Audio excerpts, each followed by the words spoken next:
Hi everyone, Linda from Let's Talk Prepping. And I thought we should talk about this article that I just read. And it says, at what point do we say enough?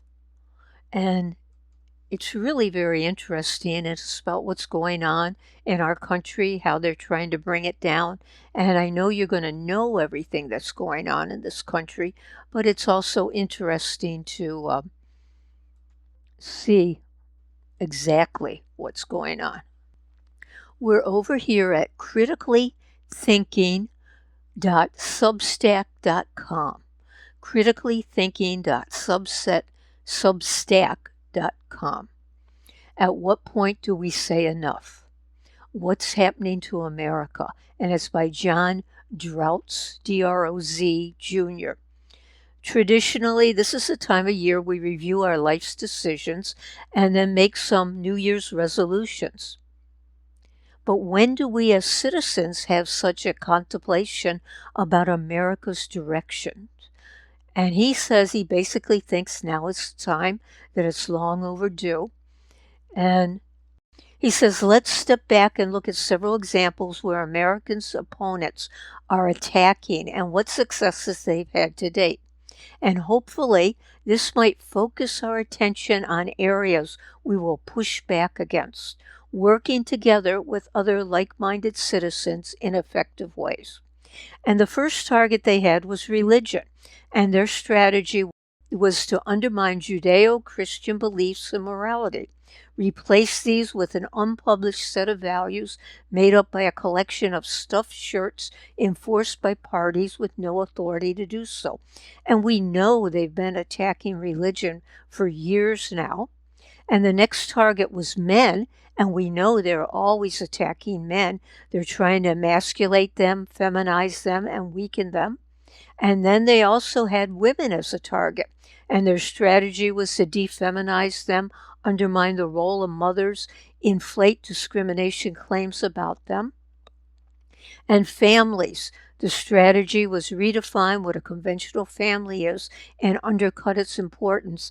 And didn't Hillary Clinton say, it takes a village to raise a family, not just a mother and father? So they've been doing this for years. Education is in a sorry state. Propagandize children, emphasize conformity over critical thinking, undermine science education, install grade inflation. When I was teaching quite a while ago, they were doing grade inflation then. It was ridiculous. You couldn't fail anybody. Initiative, award participation instead of accomplishment. We now see all those trophies for just showing up. Target people, and the strategy is the planet's rights take priority over those of humans, and the collective rights take priority over individual rights, and we can see that over and over again now. Economy, the strategy was to waste enormous sums on foolish political agendas driven by lobbyists, and they aren't in the best interests of citizens or the country. And I can't even think of some of them, but those crazy studies they do, like on cockroaches or pigs or this or that really, they also do studies on things that are obvious. Target industrialization. The strategy is corrupt the electric grid with unreliable, expensive renewable energy while opposing fossil fuels and nuclear energy. And again, renewable energy would be great if it was ready, if we gradually went to it and then eliminated the fossil fuels. But if you eliminate them now, we have no energy whatsoever. And that, I guess, is one of their agendas. Science, the strategy was to use traitorous scientists or experts to misdirect real science analysis and to confuse the public about what science really is. And we saw this during the last pandemic. To target unity, the strategy, for example, inflame racism to incite discord and distrust among citizens. And we saw that with all those riots that were going on. Patriotism, inject wokeism, sabotage citizen support for their country. So many people think if you're patriotic now, there's something wrong with you. Patriotism is just not supported, especially by the younger people. Target propaganda strategy, have mainstream media be a major source of disinformation and censorship. And we know that's happening, and they all say the same thing. They have that talking point, and they just use it over and over.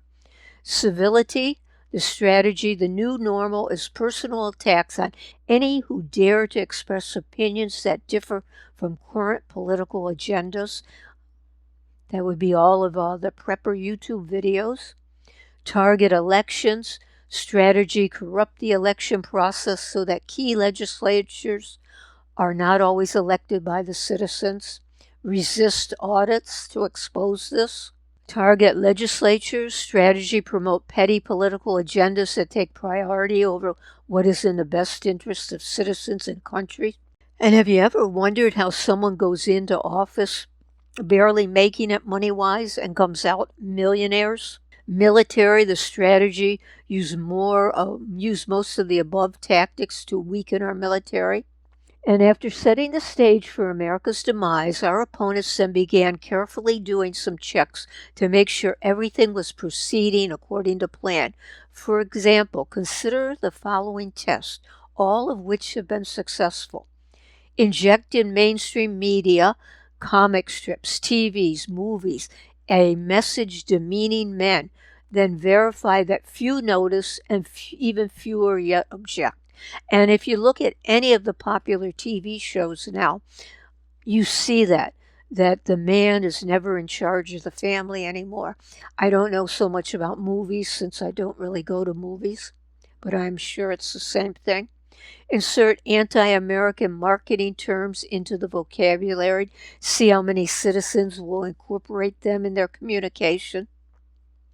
Assess the public's resistance to anti-democratic decrees by getting states to mandate unscientific, unreliable, uneconomic, harmful energy sources like industrial wind energy. Arrange for taxpayers to heavily subsidize unscientific, unreliable, uneconomic, harmful, but politically favored energy sources to see if there's any large-scale pushback, and we know there isn't.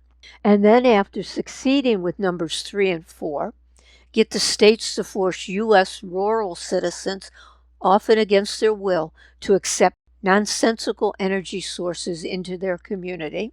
Confirm that teachers, parents, legislatures, and conservative organizations are compliant when or ignorant of when the scientific method is eliminated from K through 12 science curriculum. And then they verify that the teachers and parents and legislatures allow teaching of the opposite of critical thinking in the K through 12 curriculum. Convince a trusting public that voter ID, machine regulations, meaningful audits are unnecessary detriments to election integrity. Number 12, establish that the military will agree to undermine its strength by complying with political agendas like green energy and wokeness. So we're like lobsters in a pot where the temperature is gradually increasing. We have been warned before. So have you had enough yet? Critical thinking concludes that almost all of these issues are due to the real war we are all immersed in, pro-God versus no-God forces. So again, he says, look at all of these things that are going on, and hopefully you can go and push back against them, work together with other people who feel the same way, and try to basically save our country. That's what we have to do. But are enough of us going to get up and say, we've had enough? It's time to go in a different direction? And can we even do anything? I don't know. We have to probably go at the grassroots level, at the town level, and go from there. So if you have any comments, please let me know. Thanks for watching.